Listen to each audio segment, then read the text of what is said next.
As I once read and agree, in which memory is a weird subject for abuse survivors. Some of us struggle to even remember the details of what happened, while others remain obsessed and haunted by every little detail.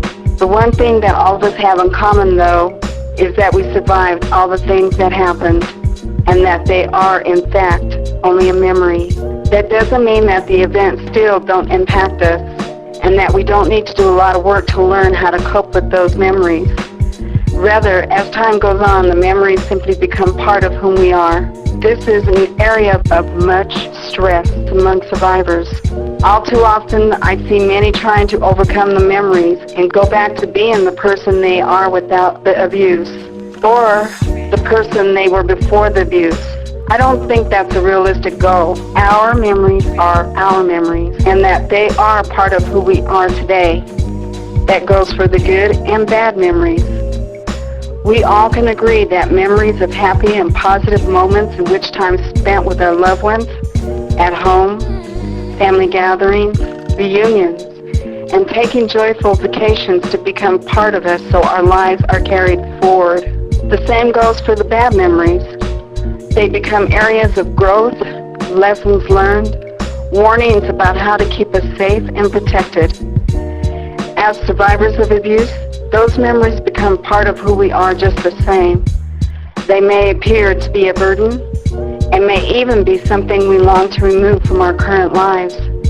But they are what they are. It's the memories of our past and present relationships that drive us to be protective of children and other victims, that help us be empathetic to fellow survivors. PTSD is something no one wants to have, but until you have gone through that experience, as survivors have, it is a physical illness that most of us can't comprehend to have. It just doesn't go away when we want it to go away. Post-traumatic stress disorder, often abbreviated as PTSD, it is sometimes summarized as a normal reaction to abnormal events. I'm not the only one that has this. Approximately 7.7 million American adults aged 18 and older have PTSD. The disorder also frequently occurs after violent personal assaults such as rape, child abuse, mugging, domestic violence, terrorism, natural or human-caused disasters, and accidents. Some of it have it worse than others, and it depends how critical our personal assault is and how it touches us mentally. Some of us have to take medications for it. My choice is not to take medication. Will survivors ever shed PTSD? It can be a possibility to be cured. My method of choice is God. I get my strength from those memories that drive me to continue to talk about being a survivor of abuse, and to help other survivors by reaching out and letting them know they aren't alone in their struggles with healing. They drive me to continue my own healing and to continue to improve myself. The traumatic experience has sharpened me into the person I am today. In my healing with prayer and God, I am taking baby steps towards my healing and to know God. No one will understand what I've gone through unless they have gone through it themselves. Some will have apathy, while others will have empathy. What I have gone through is part of my journey to be closer to God. I'm healing because I'm exposing Satan for who he is by telling my story of the violence of what was done to me by Satan's evil hand through souls he stole. I refuse to be Satan's victim. I will not give up and let Satan win. He can only win when you stop fighting. I will not stop fighting. As long as we stand up for ourselves, no matter how painful it becomes, we win. The healing starts when we stop repressing the pain and suffering from the past. I forgave my abusers with God's teaching to forgive, but I will never forget the trauma. You can't shove it in the back of your mind and say it never happened, because then you will be lying to yourself, and Satan loves a liar. The work and struggle that was put into my healing journey is not something to be forgotten, but something that shows me how strong I can be, indeed how strong I always have been. My son tells me I am a strong woman and is proud of me.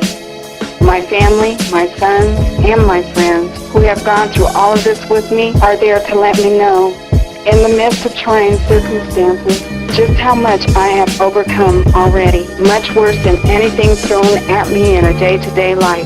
If you are in a relationship or marriage with abuse, you need to feel there is support instead of alienating your emotions. If you have been raped as an adult or your child has gone through this ordeal, know there are lots of organizations in your city and state or online to help others support for domestic violence and rape. When you educate yourself, then pass the awareness to others, because helping is another part of the healing process. Just because you are healing doesn't mean that you can't help others. Who knows? You may have prevented someone from being abused. Your education and awareness can always help others. That is why there are support groups. You talk about what you went through can help someone say, I don't feel alone in this. Support groups are to help one another. If someone tells me that I can't help unless my healing is finished, then I will never be able to help anyone.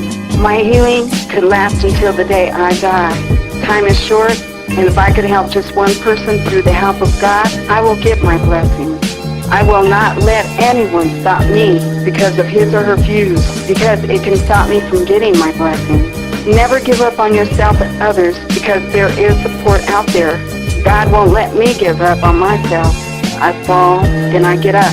I fall again, but I always get up. I have my good and bad days, but so does everyone else who has gone through this hurt. Just like Jesus Christ, who carried his cross of pain and suffering, we all carry that cross. When your cross falls, it is picked up when you have the support, the compassion, the understanding, the comfort, and greatest gift of all, love of people who surround you. Alongside Jesus, my family and friends are the Simons of Serene to help me carry the cross of my pain and suffering, thanking God and his only begotten Son, Jesus Christ, and my loving family for being there for me.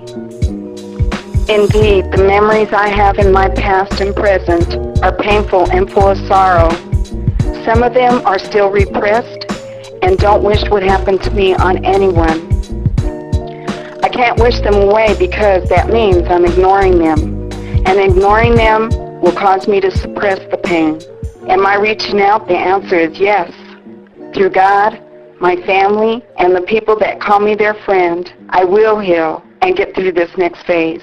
I refuse, yet again, to be a victim because I'm a survivor.